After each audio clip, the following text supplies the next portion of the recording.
தங்கம், இந்த ஸ்டவ்வான நின்று மணிக்கணக்காக சமைக்கிறது கூட எனக்கு பெரிய கஷ்டமாக தெரியல.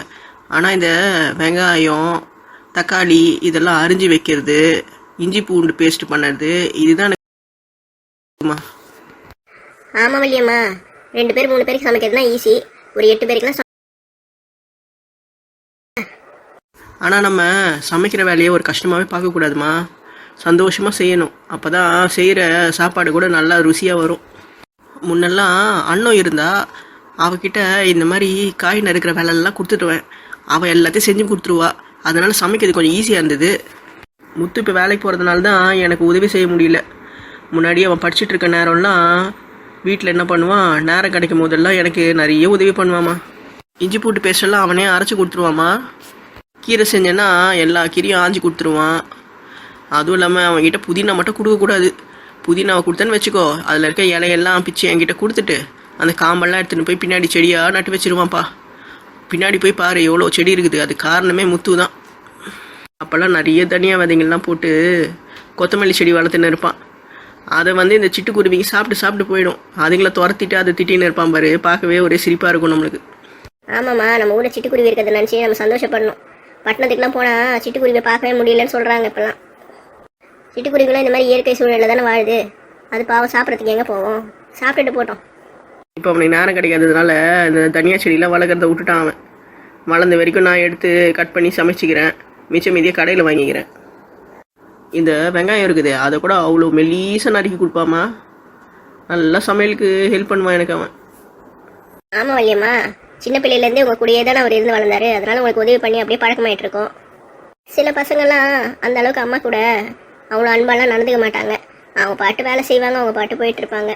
உங்கள் பிள்ளை அப்படி இல்லைல்ல. உங்கள் பிள்ளை அம்மா பிள்ளை, சின்ன பிள்ளையிலேருந்தே உங்கள் கூட தான் ரொம்ப பாசமாக இருக்கார்.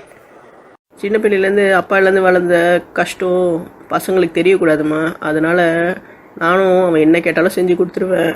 அன்பாகவே இருப்பேன். அந்த அளவுக்கு அவன்கிட்ட கடுமையெல்லாம் நடந்துக்க மாட்டேன். அவனும் நல்ல பிள்ளை, சொல்கிற பேச்சு கேட்டு நல்லாவே இருப்பான். சின்ன பிள்ளையிலேருந்து நானும் முத்துவை பார்த்துட்டு தானே இருக்கேன். எனக்கு அவங்க குணம் தெரியும். பேசிட்டு வேலையை செஞ்சால் வேலை செய்கிற கலைப்பும் தெரிய மாட்டேங்குது. நல்ல வேலை, முக்கால்வாசி வேலை முடிச்சிட்டோம். இது கோமதி எங்கே போனா? இன்னைக்கு கோமதி அக்கா கேஸ் ஸ்டவ்லேயே சமைச்சிக்கிறேன்ட்டு போயிருக்கிறாங்க. வந்தவங்களுக்கு பால் காஃபிலாம் போட்டு கொடுக்குறேன்னு போனாங்க. அதனால தான் காலை காணும். நான் வேணா அவங்கள போய் கூட்டின்னு வரட்டா? ஆனம்மா, அவளை தொந்தரவு பண்ணாத. அவள் வந்தவங்களுக்கு குடிக்கிறதுக்கு ஏதாவது கொடுத்துட்டு வரட்டும். அதுக்கப்புறம் மிச்சம் மீதி இருக்கிற பூண்டெல்லாம் கொஞ்சம் உருக்கி சொல்லலாம் அவளை. கோமதி, 3 பேருக்கு காஃபி டீ போடுறதுக்கு இவ்வளோ நேரம் ஆடி உனக்கு? அக்கா, ஒன்றா 3 பேரும் காஃபி டீமா கேட்டாங்க. அது வந்துருக்குது சோம்பப்படி தாளிச்சி. அதுக்கு பாதாம் மில்க் வேணுமா? நம்ம வீட்டில் பாதாம் மில்க் பவுடர்லாம் எதுவும் இல்லையே. இப்போ என்ன பண்ணுறதுடி? கடைக்கு போய் வாங்கிட்டு வந்துடலாமா? சின்ன சின்ன பேக்கெட்டு பாதாம் மில்க்குன்னு இப்போல்லாம் ஏதோ ஒரு பிராண்டில் போடுறானுங்களே, அது வேணால் வாங்கிட்டு வந்துரு. அந்த பவுடர் இல்லாமல் செய்யறதுக்கு அந்த அம்மா ஏதோ ஒரு புது ரெசிபி சொல்லிச்சு. அதுக்கேற்ற மாதிரி பண்ணி கொடுக்குறேன். சரி, உன் வீட்டில் பாதாம் பிஸ்தாலாம் எங்கே வச்சுருக்க? அதெல்லாம் ஒரு சின்ன கிண்ணத்தில் போட்டு கொஞ்சோண்டு எடுத்துங்க. அப்போ ஏண்டி, சாதா காஃபி டீ போடுறதுக்கு பவுடரை போட்டு செய்யாமல் எதுக்கடி இதெல்லாம் கேட்டுன்னு இருக்க? பாதாம் பிஸ்தாலாம் போட்டுட்டு நீ என்ன காலங்கத்தால் ஸ்வீட் எதுனா கலர போறியா? ஆமாம், காலங்கத்தால் ஸ்வீட்டு வாங்க கலர்றாங்க. உன்னோட சம்மந்தி இருக்குதே, அது சொன்ன பாதாம் மில்கில் இதெல்லாம் போட்டு எடுத்துன்னு வர சொல்லிச்சு. குங்குமப்பூ வேறு கேட்டுருக்குது. உங்ககிட்ட குங்குமப்பூ இல்லை தானே? குங்குமப்பூவெல்லாம் போட்டு சாப்பிட்றதுக்கு நாங்கள் என்ன சேட்டு ஸ்வீட் கடையை வச்சுக்கிறோம்? அதெல்லாம் வீட்டில் இல்லடி. இப்போ என்ன நீ பண்ணுறது? இல்லாத ஐட்டத்துலலாம் இத்தனை சமைக்க சொன்னால் என்ன பண்ணுறது? ஒரு பாதாம் மில்க்குக்கே இவ்வளோ ரெசிபி கேட்டுக்கிட்டு இருக்காங்க. காலையில் குடிக்கிற பாலுக்கே இத்தனை பொருளை போட்டு செஞ்சு கொடுக்குன்னு சொல்லுது. இது வேற ரொம்ப நாள் இங்கே தங்குச்சுன்னா நம்ம பஞ்சர் ஆகிடுவோம் போல இருக்கு. சரி விடுக்கா, ஒரு வேளை பட்டணத்தில் இதெல்லாம் சாதாரணமாக கிடைக்கும் போல் எல்லா சமையல்லையும் போட்டு சமைப்பாங்க போல இருக்கு. நம்ம ஊர் பலசரக்கு கடைங்களெல்லாம் அது கிடைக்கவே கிடைக்காதுடி. குங்குமப்பூ வேணும்னா பக்கத்து ஊருக்கு போகணும். அங்கே எங்கேயாவது ஒரு கடைங்களில் தான் அது இருக்கும். ஒரு காலையில் பாலுக்காக அவ்வளோ தூரம் யாராவது போவாங்களா? நீ ஏன் கவலைப்படுற? என் கடையில் குங்குமப்பூ இருக்குது. நாங்கள் சில டிஷ்ஷெல்லாம் பண்ணும்போது அதில் குங்குமப்பூவும் போடுவோம். அதனால் நான் வீட்டுக்கு போய் கொண்டு வந்துட்டேன். அதுக்கு நான் இவ்வளோ நேரம் ஆச்சு. சரிடி, இருக்கிறத வச்சு சமைய. இல்லைன்னா கூட இல்லைன்னு சொல்லிட்டு அவங்ககிட்ட மன்னிப்பு கேட்டுக்கலாம். சரி இருக்கா, இப்போ தான் பால் கொதிச்சிட்ருக்கு. நீ நான் சொன்ன பொருள்லாம் எல்லாத்தையும் நறுக்கி வைப்போ. அப்படியே கொஞ்சோண்டு ஏலக்காவே நச்சு எடுத்துகிட்டு வா. அதெல்லாம் போட்டுட்டு நான் உங்ககிட்ட கொடுக்குறேன். நீயே எடுத்துகிட்டு போயிட்டு சமைஞ்சமா கொடு. திருப்பி நாங்கள் போனோன்னா அது எனக்கு இன்னும் வேலை வைக்கும். தயவு செஞ்சு என்னை காப்பாற்றி கொடுக்காதுக்கிட்டேருந்து. சரிடி, அந்த பரண மேலே ஒரு ட்ரே இருக்கும் பாரு, அது கொஞ்சம் எடுத்து கழுவி வச்சிரு. அந்த ட்ரேயில் எல்லாத்தையும் வச்சு கூட நம்ம எடுத்துகிட்டு போய் கொடுத்துடலாம். என்ன சொல்கிற? சரிக்கா, அதை எடுத்து வச்சிடுறேன். நீயே கொண்டு போய் கொடு. என்ன இந்த மாதிரி விஷயத்தில் சிக்க வச்சிடாத. முதல்ல போயிட்டு நீ பாதம் பேச நறுக்கி வை. அது கொஞ்சம் நேரம் எடுக்கும். அப்படியே பண வெள்ளத்தை எடுத்துன்னு வந்துடு. சரிடி, பணவளை கீழே தான் இருக்குது, கண்ணாடி பாட்டில் வச்சிருக்க, எடுத்துன்னு வந்துடுறேன். அப்பாடா, இப்போ தான் நிம்மதியாக இருக்குது. எல்லா பொருளையும் போட்டு இந்த பாலில் கலக்கி விட்ருவோம். அதை எடுத்துகிட்டு போய் நீ உன் சம்மந்தியமாக கொடு. அது நல்லா சந்தோஷமாக குடிச்சிட்டு புஷ்டி ஆகட்டும். நான் நினைக்கிறேன் சம்மந்தியம்மா இதெல்லாம் குடிச்சிட்டு எங்கேயாவது மல்யுத்த போட்டிக்கு போய் மல்யுத்தம் போட போகிறாங்களோ? இதில் என்ன சந்தேகம்? போனால் கூட போவோம். பரிசு கூட ஜெயிச்சுட்டு வரேன்னு சொன்னால் கூட சொல்லலாம். ஆனால் மாமனார் ரொம்ப வீக்காக இருக்கிறாரு. மாமியார் தான் ஸ்ட்ராங்குன்னு நினைக்கிறேன் அவங்க வீட்டில். எது பேசினாலும் கொஞ்சம் குரலை கம்மி பண்ணி பேசுறி. மாப்பிள்ளை காலில் விழுந்தா அவர் நம்ம மொத்த குடும்பத்தையும் ரொம்ப தப்பாக நினைப்பாரு. நானும் பேசக்கூடாதுதாங்க நினைக்கிறேன். ஆனால் வாயிலேருந்து பேச்சு வந்துடுது. கொஞ்சம் நான் ஸ்பீக்கரை கம்மி பண்ணி பேசுகிறேன், கவலைப்படாத. நீயும் அதே மாதிரி பேசு. உங்கள் குரலும் பாம்பான்னு தான் இருக்குது. ஆமாண்டி, நானும் போய் முத்துக்கிட்டேயும் தங்கத்துக்கிட்டேயும் இதை பற்றி சொல்லணும். அதுங்க ரெண்டும் ஏதாவது பேசி அவங்க காதில் விழுந்து கலவரமாயிட போகுது. சரி, சொல்லு. சரி, காலை உணவு எப்போ பண்ண போற? நீ தான் பண்ணணும் காலை உணவை. நாங்கள் வெளியில் ஏற்கனவே அடுப்பு போட்டு இட்லியை வேக வச்சுட்டோண்டி. இட்லி வெந்து நிற்குது. கொஞ்சம் காய்கறிகள்லாம் நறுக்கி வச்சுருக்குறோம். மிச்ச மீதி நீ கொஞ்சம் வந்து நறுக்கு.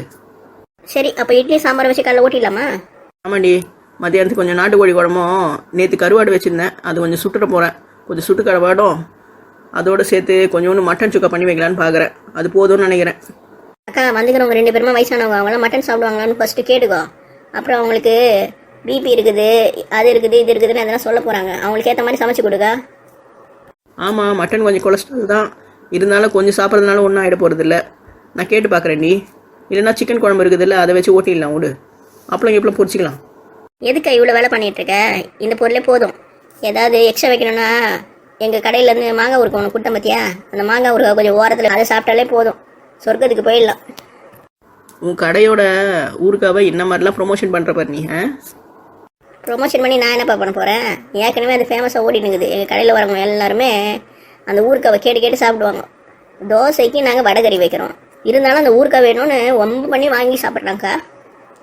சரிடி, உன்னோட ஊருக்கா நல்லதாக இருக்கும், இருந்தாலும் ரொம்ப பீத்தாத. சரி. சரிடி, பால் ரொம்ப பொங்கி கீழெல்லாம் ஊற்றிக்கு போகுது. பார்த்து சூதானமாக எடுத்து என்னென்ன பண்ணுமோ அதெல்லாம் பண்ணி ட்ரெயிலில் போட்டு வச்சிடுறி. நான் வந்து எடுத்துன்னு போயிடுறேன். சரிதாங்க. அப்பா அடி, ஒரு வழியாக நம்ம கிராமத்துக்கு வந்து சேர்ந்துட்டோம். இதுதான் உன்னோட கிராமமாமா? என்னம்மா இது ஒரு வெட்ட வெளியா இருக்கு, வீடுங்கெல்லாம் கிடையாதா இங்க? 2025 கூட இந்த கிராமம் அப்படி ஒன்றும் முன்னேறின மாதிரி தெரியலையே. இருங்கய்யா, இந்த டைம் மிஷினை முதல்ல ஆஃப் பண்ணிடலாம். இது நம்ம பத்திரமா வச்சுக்கணும். இல்லைனா ஊரில் இருக்கவங்க யாருன்னா இதை பார்த்துட்டு உபயோகிச்சாங்கன்னா அப்புறம் இந்த மிஷினும் காணாமல் போயிடும். நம்மளால் இந்த மிஷினை கண்டுபிடிக்கவும் முடியாது. அதுக்கப்புறம் நம்ம கண்ணுக்குட்டியை திருப்பி ஊருக்கு கொண்டு வர வேண்டிய வேலையும் ரொம்ப சிக்கலாயிடும். ஆமாம்மா, இந்த மிஷினை பற்றி முடிஞ்ச வரைக்கும் யார்கிட்டயும் சொல்லாத. இன்னும் ஒரு 2-3 நாளில் மறுபடியும் நம்ம திரும்பி ஊருக்கு போயிடலாம். கண்டிப்பா ஐயா, அங்கே தனியாக கண்டுக்குட்டி மாட்டிட்டு இருக்கான். அவனை எப்படியாவது மீட்டு கொண்டு வந்துடணும். எங்கள் ஊர் மனோ தேவதை எங்கள் ஊருக்கே அரசி. அவள் கண்ட்ரோலில் தான் கண்ணுக்குட்டி இருக்கான். அதனால கண்ணுக்குட்டியை பற்றி கவலைப்படாத, அவங்க பத்திரமா பார்த்துப்பாங்க.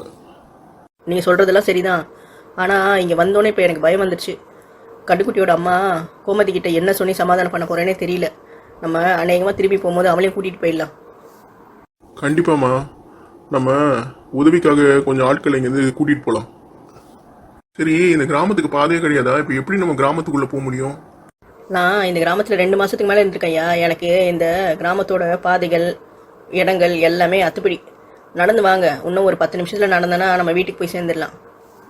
இந்த கிராமத்தில் நிறைய மைதானங்கள் கிடக்குது, இந்த மாதிரி வீடுங்க இல்லாமல் செடியும் கொடியுமா. இதெல்லாம் தாண்டி கொஞ்சம் தூரம் நடந்து போனாலே நம்ம ஊர் வந்துடும். அங்கே சின்ன சின்னதாக அழகான வீடுகள்லாம் இருக்குது. நகரம் மாதிரி இங்கே பெரிய பெரிய பில்டிங் இல்லைனாலும் சின்ன சின்ன ஓட்டு வீடு, கொட்டா வீடு அதெல்லாம் நிறையவே இருக்கும். எனக்கு இந்த ஊரில் இருக்க ரொம்ப பிடிச்சிருக்கு. சரிம்மா, வா நடக்கலாம். போன உடனே முதல்ல என்னோட வீட்டுக்காரருக்கு தான் ஃபோன் பண்ணணும். அவர் கூட பேசி ரொம்ப நாள் ஆச்சு. அவங்களும் ஊரில் எனக்கு என்னாச்சு ஏதாச்சுன்னு பயந்துட்டு இருப்பாங்க.